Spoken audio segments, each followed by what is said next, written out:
Hello everybody and welcome back to my channel Blue Lady Couture. In this video I am going to be getting excited about scissors. Yes, that's right, scissors. That's because I'm going to be doing a special unboxing for you today because I have decided to treat myself to a pair of scissors.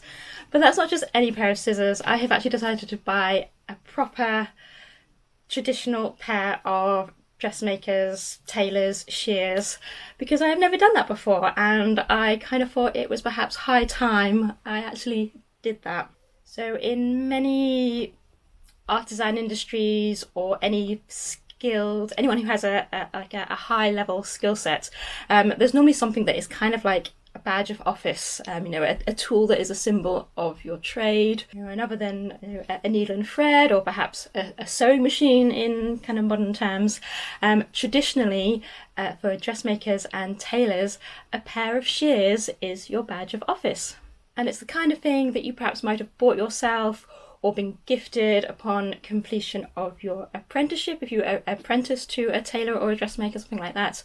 I have not done an apprenticeship. I did 3 years at a university many years ago now, and then I basically threw myself into the world and said, hey, I can sew, so yeah, let's do that for a business. And here I am 15 years later. I still have a business, and I thought perhaps, yeah, maybe I actually do qualify to buy myself a pair of dressmaker's shears. And yeah, you might probably think, well, just go out and buy a pair of scissors, what's so special about dressmaker shears? And yes, I have, over the years used various pairs of scissors and shears. There is something about having a properly made pair or a handcrafted pair of scissors, that they're a legacy piece. They're the kind of thing that you would perhaps leave to the next generation that's following you in, or perhaps your apprentice or something like that. And I don't have children, and I don't have an apprentice, so I don't know who I would leave these scissors to, but perhaps one day that they will be part of my legacy. Yeah, so over the years I have used various pairs of scissors. These are the first pair of scissors that I ever bought when I was at university. These are just some 8-inch dressmakers shears, so they have about a 4-inch blade on them. And they're fine. They're manufactured by Janome, stainless steel with plastic handles. They're good. They were good. They were fine. They're a bit short when you're cutting out long lengths of cloth. Ideally, you want a longer blade length because you can obviously cut more fabric in a single cut. Whereas with this, you're constantly doing small cuts. So the current pair of scissors that I'm using are these, and again, these are a 10-inch scissors, so they have a slightly longer blade. And they're just a cheap pair of scissors, unfortunately. They're one of those ones, when you buy a sewing machine from some companies and they gift you like a box of sewing threads and often a pack of handy dressmaking scissors. And yeah, unfortunately this is just from those, and they've been fine over the years. They've done the job, but they are definitely worse for wear now, and I'm ready to move on. The handles are plastic with a silicone inside to try to make them comfier to use, but I use them so much that I have basically worn the silicone away, as you can see there, and you can see how grubby they are from obviously constant, almost daily use over the last few years. So I've worn the silicone away, and it's right on the point where the scissors sit against my knuckle, and I don't know if you can see that, but I now suffer from calluses and blisters from using these scissors so much, to the point that I have to wear plaster most days when I sew now. And they're not looking too bad at the moment because I've healed a little bit while I've been on holiday and obviously not been working. But yeah, day-to-day use of these is ruining my hands and my fingers. Sadly, that's one of the things about dressmaking. So I'm hoping that my new pair of scissors are going to be a lot more comfortable to use. So before I get sidetracked in oohing and ahhing over what's in this box, I'm going to just talk briefly a little bit about the company that I've bought them from. I am not sponsored or endorsed in any way. This is purely what I have read from their own website, which I will link in the description down below, so you can go and check out and read up on them as well. But I just fell in love and was kind of blown away by their history and their legacy.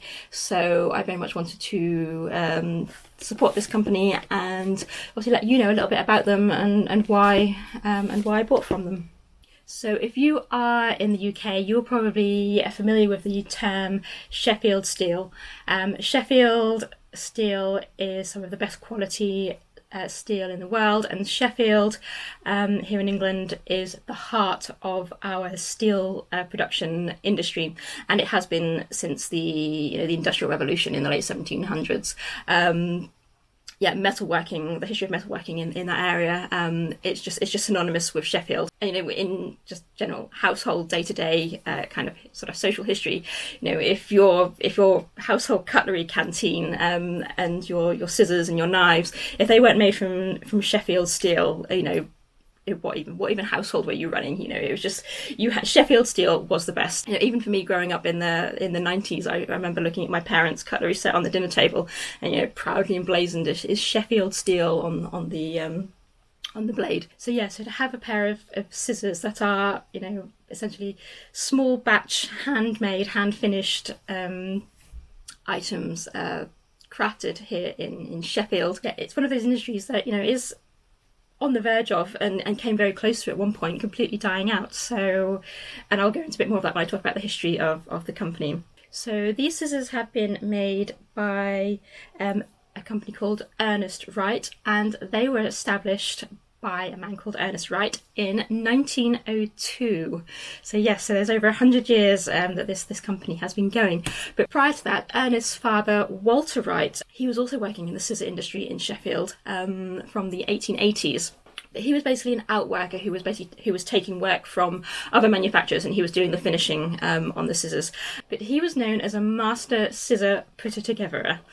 What an amazing job title! I mean, can you get more quintessentially English than a master scissor putter-togetherer? And as silly as that title sounds, it's actually a very professional trade title that is still used today, and it essentially means that he had completed a 5-year to fully qualified apprenticeship. And that was his job title, a master scissor putter-togetherer. And that, for short, they're known as putters, I believe.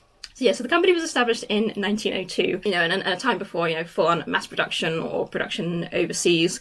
The company did very well, and they went from strength to strength. During the Second World War, they diversified to produce surgical equipment. After the war, the demand for household equipment and cutlery and scissors and things like that basically exploded. So from the 1950s to the 1970s, this company was going from strength to strength to strength. And in 1977, they celebrated their 75th anniversary, and they produced an amazing little booklet as part of their catalogue, at a time when printed catalogues were still a thing, pre-internet. And it has this amazing 1970s-esque photo of what ye olde scissor makers would have looked like, and it's just fabulous. But then sadly, after that, in the 1980s, saw a massive decline in these types of industries, especially here in the UK. The 1980s is, of course, a time of great kind of social, political upheaval in this country, and there's a huge shift of these kind of manufacturing industries out to the Far East, because it's quicker and cheaper to produce stuff in Asia than it was to do these small batches and the productions here. So in particular, the Sheffield steel industry went into absolute complete decline to the point that it was almost non-existent. So in 1977, at their 75th anniversary, Ernest Wright and Son was one of the largest scissor manufacturers in Great Britain, and they were employing over 80 workers, exporting to 45 different countries. So there used to be about 40,000 workers employed across the Sheffield cutlery sector, with about 70 scissor making companies alone. But by 1990, there was down to just 2 companies. So from 70 scissor making companies down to 2, in the space of 20 years. That's, that just goes to demonstrate, how that industry just, and that was because it was all just, cheap manufacturing over in Asia, and people wanting, cheap throwaway products. However, the company did manage to cling on. I think in the 2010s they did a Kickstarter campaign to try and revitalise some of one of the particular brands that they became known for in the mid 20th century. And then in 2018, unfortunately, the last member of the Wright family to be involved with the company unfortunately died very suddenly, and obviously it kind of left the company in some jeopardy. But two of the backers of that Kickstarter campaign just couldn't face the thought of this over 100-year-old company just disappearing, and along with it, obviously the history and the heritage, and one of the last surviving companies of the great steel industry in Sheffield. That would have been it. There would be no coming back from that. So they decided to step in and save the company, and have revitalised it and really niched down on that core message of handcrafted, heritage, quality, British-made products, which I absolutely adore, and is why I really wanted to support them. I'm very much a firm believer in trying to support small artisan companies through my line of work, and especially if they're British companies as well. That's obviously so much the better, because I am British. I'm here in Britain, and we have lost so much of our heritage industries over the course of the years, over the decades, that and if we don't support these companies, and we don't cherish the history and the legacy and the workmanship that goes into these pieces, then they're just going to die out, and the skills and the craftsmanship is going to die with it. So I was very excited to invest in a pair of Ernest Wright scissors, and I say invest because they are not cheap. They are really not cheap. They are shockingly expensive, but as I say, they have they're handcrafted, hand finished. I'm pretty certain each individual pair has to be handmade, hand finished, and grinded and polished, and then it's obviously put together with the screws. As far as I'm aware, that is all still done on an individual pair of scissors by hand.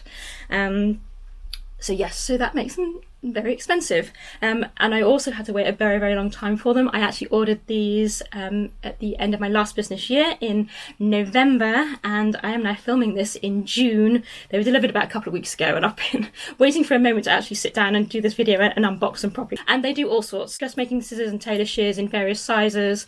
They do kitchen scissors, general purpose scissors. They also do like thread snips, quilting scissors, all that kind of thing as well. So if you're interested, please do go and check them out. I'll pop the link to their website in the description down below. I am not sponsored or endorsed in any way. I just am a strong believer in supporting these small artisan companies.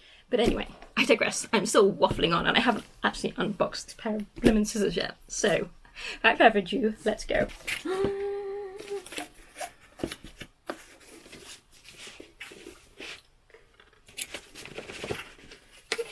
Stuck.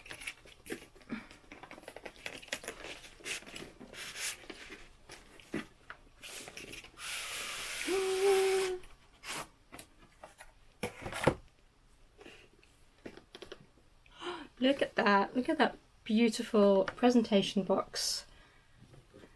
Ernest Wright, established 1902. Every pair a jewel, handmade in Sheffield, England. And then on the back it says, at Ernest Wright, we're dedicated to producing supreme quality handmade scissors and shears. With proper use and a little care, they'll love you back for a lifetime. And go. And then beautiful little pull cord here. We can slide them out.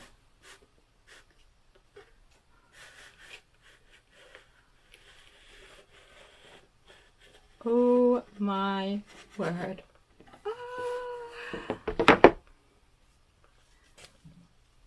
I never thought I'd get excited over a pair of scissors, or describe a pair of scissors as beautiful, but they are truly beautiful. Wow, they're so pretty. Oh my goodness, I'm so excited. They're so nice. I mean, look at the mirror finish on that. I'm going to try and... I'm almost sad to touch them, because obviously I'm going to get my mucky little mitts on them and make them and put fingerprints all over them. But These are not to just sit in a box and look pretty, they're to be, you know, used. Ooh, nearly threw them, nearly threw them out then. So as you can see, there is a certificate in there. Oh wow. So I have a certificate for the City of Sheffield. If I open it up, it has a little seal on it, and it is signed by the Lord Mayor of Sheffield, apparently. Wow. So it basically says that the Sheffield City Council, desirous of preserving Sheffield's reputation for craftsmanship and high quality, wishes to accord its tribute to manufacturers and goods which are recognised for these qualities. Therefore, acting upon the advice of the Cutlery and Silverware Association, the City Council is pleased to approve the coat of arms of the City of Sheffield in association with specified products manufactured solely in Sheffield by Ernest Wright. So, wow. So that's a really lovely thing to have, you know, that certificate of authenticity, and it kind of reinforces what I was saying about how important, you know, the Sheffield steel industry is to both the people of Sheffield and again the people of the UK and further afield. You know, it's a real mark of quality.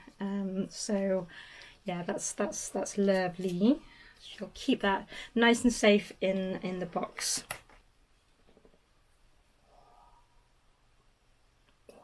Wow, they feel the weight of them. That is one of the things I was concerned about with them, you know, being this solid stainless steel. Is the weight, and traditionally, you know, proper Tailors shears, they're about 13 inches long. So these are the 10-inch shears. So they're the same size as what I'm already using. Traditional Tailors shears are 13 inches long, but they're just too big and heavy. I don't have the strength in my hand to use them, which is why I've gone for the 10-inch Dressmaker shears. They're much more female hand friendly, shall we say. But oh, look at them. They're so pretty. And you've got the stamp for Ernest Wright there, and on the other side, it says handmade in Sheffield, England. Oh wow. I told you, I'm sorry, I'm getting excited about scissors. It's so ridiculous, but it's amazing at the same time. Oh, they feel nice. Oh, I love that. I feel cold hard steel. It's something, wow.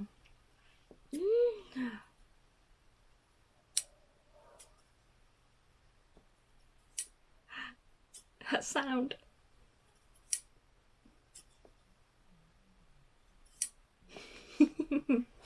Oh no, see, I told you I've got fingerprints on them already. Ah. Right, so what I'm going to do, I'm going to switch camera angles, and I have got some fabric. So yes, I'm going to cut some fabric, people, and the internet will go wild. So here I have some silk.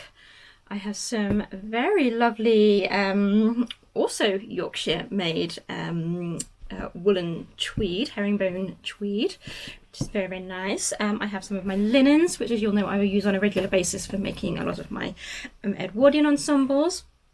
And I have some cotton velvet as well. So I'm going to have a little snip of these and just see how the scissors feel cutting through the fabric.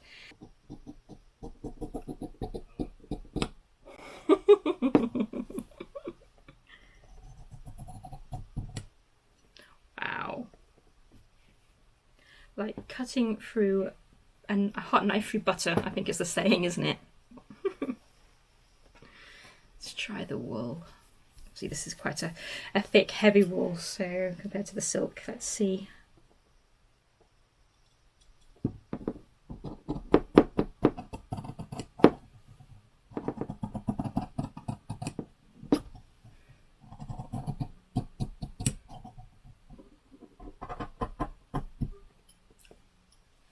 Wow, so nice.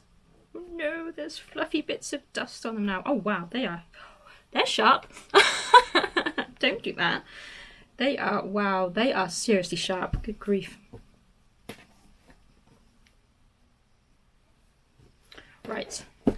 the linen. Linen is probably one of the fabrics I use more than anything at the moment. So let's see how that cuts through that. Oh yeah.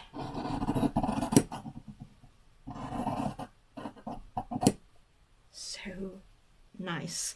And you've just got that full gliding action to cut through scissors. Cut through fabric. Then the velvet.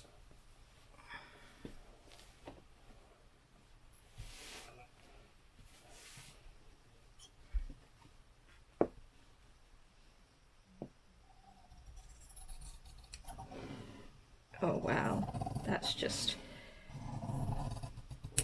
Velvet is one of those fabrics that is prone to slip and slide and, you know, move as you cut it with the scissors. Yeah, that felt like it didn't move at all. It just, and the scissors are so sharp, it just, yeah, it doesn't pull the fabric anyway when it's cutting them. Wowzers. Those are seriously nice. That is a very, very beautiful pair of scissors that I am absolutely thrilled to own. Should also point out that these are what are known as side bent shears, which means the handle is basically offset to the side. So for when you're dressmaking and you're obviously cutting fabric out on the table, you can basically hold the scissors flat along the surface of the table as you're cutting.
So I really hope you enjoyed that little unboxing video of this beautiful pair of scissors that I am going to treasure for a lifetime. They are stunning and an incredible piece of craftsmanship that I am absolutely thrilled to own now.